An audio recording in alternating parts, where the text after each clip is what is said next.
Well, I want to talk to you a little bit about joy. First and foremost, have any of you guys ever had a situation where you've had to have training done? Maybe it was a job, like training for work or training for a sport or whatever. I hate our annual training at my one job. We have these training videos and these training things that we have to do each and every year to refresh our memory.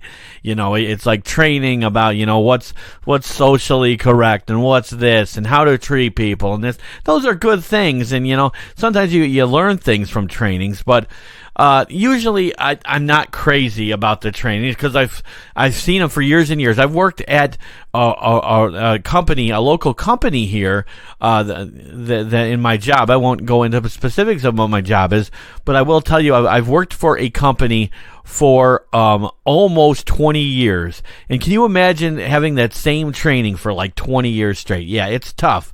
So just like my attitude or our attitude towards training is much like our attitude can sometimes be like our attitude towards having troubles in life or, things going wrong or, not going our way.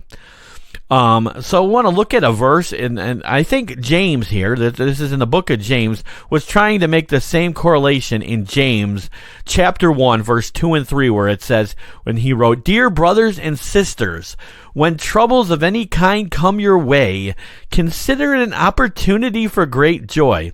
So how many of you guys, when trouble comes your way, you think that's a great time to have joy? It's not, is it? It's not easy to have joy when troubles come our way. For then it goes on to say, "For you know that when your faith is tested, your endurance has a chance to grow." That's awesome. So when our faith gets tested, our endurance has a chance to grow.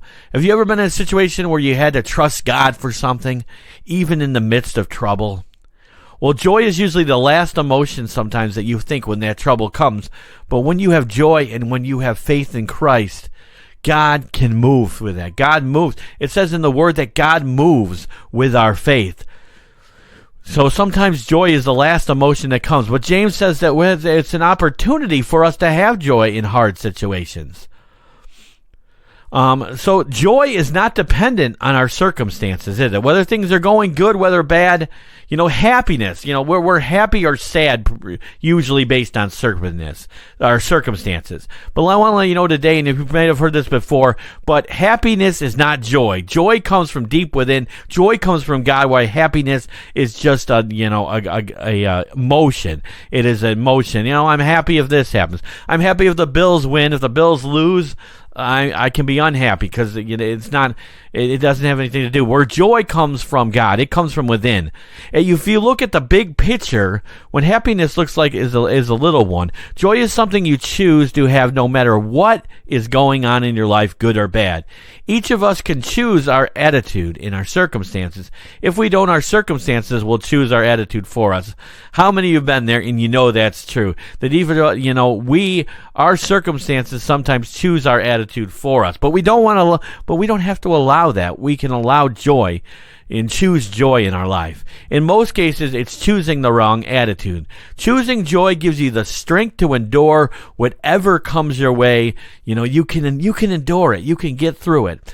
The second part of that verse is where we get our joy from. We don't look at the current trouble or situation, but the end result. What do trials produce in us? Endurance. We want to endure through the trial. Verse 4 says, "So let it grow. When your endurance is fully developed, you will be perfect and complete, needing nothing." Isn't that awesome that when we endure, we don't need anything. God provides.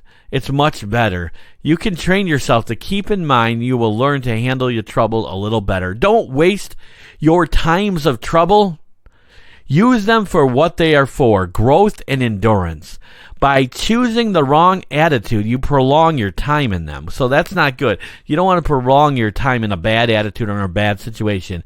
And sometimes when we do that, we miss what God has for you. So keep in mind to choose joy. So I encourage you today. I know it's just a short little, just 5-minute message here in our ministry time here today.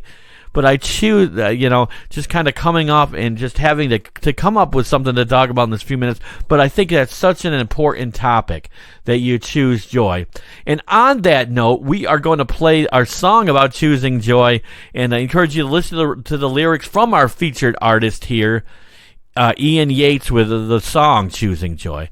So thanks again for listening to the Double Edge Christian Rock and Comedy Show. Here is our featured artist, Ian Yates, with Choosing Joy.